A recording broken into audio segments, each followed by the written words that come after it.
2023 has been a whirlwind a year for movies, and of that, there has been a bunch of comic book movies to come out. Today, we're ranking all the comic book movies that I've seen, from my least favorite to my favorite. I've seen 9 comic book movies this year, which is absurd to say. Majority DC, then Marvel, and you even got Ninja Turtles movies in there. We're gonna rank them from my least favorite to my favorite. Jump your way down below in the comment section. How do you rank these comic movies of 2023, and what overall grade would you give comic book movies for the year of 2023? Let me know that down below. Hit the like button, subscribe button, notification bell, and let's hop into this. So starting this list off at number 9 is the biggest disappointment of the year for me, which is The Flash. Now, going into this movie, the hype was through the roof. People were saying this was the best comic book movie of all time. This was the best DC movie over the Batman, over the Dark Knight. The Flash is it. James Gunn was behind it. Everyone was saying this is going to actually reinvent everything that DCU did, set up the DCU, and it's going to give us a great movie. Had a big time budget. Ezra Miller, screw it, we're going to run with them. My goodness, was this the biggest disappointment of the entire year. The first 2 acts of the movie, they do have charm. They do have some things that work pretty well for it. By the time you get to the 3rd act, first off, it's much longer than the rest of them. It becomes such a convoluted mess. You have no idea as to what journey you've even been on with this movie. You have so many different Batmans in there, from seeing the Batfleck, which I love to see him. You got to see Michael Keaton back, which I love to see as well. But where the story leads in the 3rd act is so absurd. I started scratching my head and really wondering, was this journey worth it at all? For me, it wasn't. This is supposed to set up the future of DC. I don't know how it did that in the slightest. The CGI is god-awful. Now, DC has never had that great of CGI, but for having a big-time budget like The Flash had, you thought it would look just a little bit better. It didn't. The more I think about this movie, the more I dislike it. It's actually my least favorite movie of the entire year. Barely above that, at number 8 is Shazam! Fury of the Gods. What a waste. This one just felt like it was already made, so they're gonna have to release it, but it felt like it went nowhere. It felt like a complete rehash of the first Shazam. It's fun. Zachary Levi does the best he can. My favorite part about this movie was Rachel Zegler, even though she's barely in it. The comedy doesn't really land. They're fighting someone who wants to take over the world. Shocker. There's a giant dinosaur dragon thing at the end of it. CGI looks better than The Flash. It is a little bit more fun than The Flash. I have a feeling if I had kids and I took them to see this, they might enjoy it.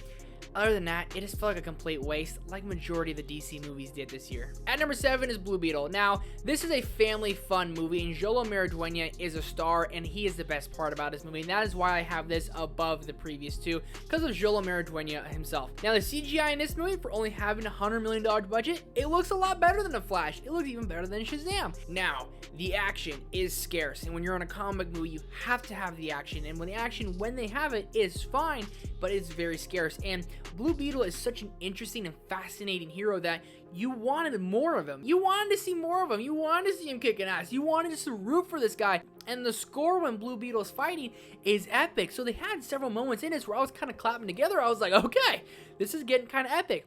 But by the time the movie ended, it truly just felt like a cut and paste that, like, you had a template on the wall written out, like, hey, this is how the story's going to start, where it's going to go, where we're going to lead, and how we're going to finish. It literally felt like a cut and paste. They just filled in the blanks like it was Mad Libs.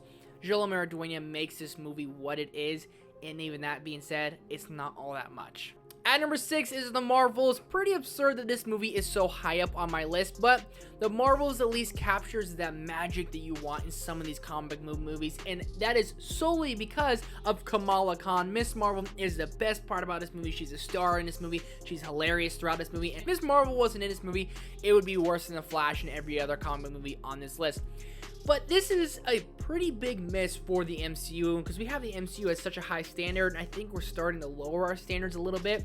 The Marvels honestly felt like it didn't really go anywhere. By the time the end credits started to roll, you get to set up the Young Avengers, and that was basically the only thing that got me really hyped throughout this movie. Carol Danvers and Monica Rambeau, they weren't all that likable. Carol Danvers was even more likable than Monica. I thought Monica was to be more of a star in this movie. I just kind of found myself being irritated with her, but The Marvels kind of felt like 3 different movies going on at once. It was a sequel to Miss Marvel, it was a sequel to WandaVision, and it was a sequel to Captain Marvel. So it felt like it was kind of like, hey, this is what the Marvels have been up to in the last couple years. And by the time the movie was over, I was like, that didn't really go anywhere. We just kind of got it like, hey, Adventures with the Marvels. Could have gone to Disney Plus. Kamala Khan's the best part about this movie. I enjoy it more than the previous 3. Breaking us into the top 5 is my favorite DC movie of the year, and that is Aquaman and the Lost Kingdom. Color me shocked, and I gotta give credit where credit's due. I think James Wan, even though this movie went through production hell, he at least gave me a movie that I could find enjoyment in. Now, it is a little bit schlocky, a little bit cheesy, it doesn't really hit on all the jokes, and you can tell it went through reshoot hell, production hell. But nonetheless, Aquaman is at least a likable character that we know, that we love. But it at least had a story that, yes, we've seen before, but it was something you can at least get behind, and it was easier to get through than a lot of these other movies on this list. Jason Momoa, I'll miss him as Arthur Curry. I hope he comes back somehow, some way. The best part about this movie is the brother camaraderie between Jason Momoa and Patrick Wilson. Their chemistry works very well. The story and the subplots they have in this get redundant at times. The CGI doesn't look all that great. The third act, you know where it's going to go. Manta, he's Manta all over again. It's something we've seen, but I still enjoy this more than I did the others, and that mostly is because of Jason Momoa. At number 4 is Antman and the Wasp: Quantumania. Kind of just goes to show how weak of a year it was for comic movies, because I have lots of problems with Antman and the Wasp: Quantumania as well. But let's give credit to where credit's due. Paul Rudd's the man. He makes this so fun, and that's what Antman and the Wasp: Quantumania is. It is a fun movie that is very formulaic with some very sketchy CGI with MODOK. I mean, he looks awful.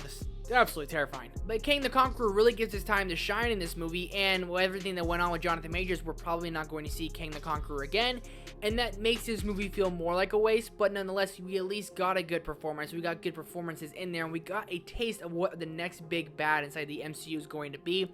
This one has the MCU magic that I wanted. I laughed, I smiled, I had fun. When I left the theater, I wasn't angry like a couple out of these comic movies on the list. I left the theater and said, that wasn't great, but that was a 3.5 out of 5. I enjoyed my time. I had fun. Shout out Paul Rudd. Shout out Scott Lang and the Scott Lang family. At number 3, from this point on, I'm just going to be nothing but positive. Teenage Mutant Ninja Turtles Mutant Mayhem.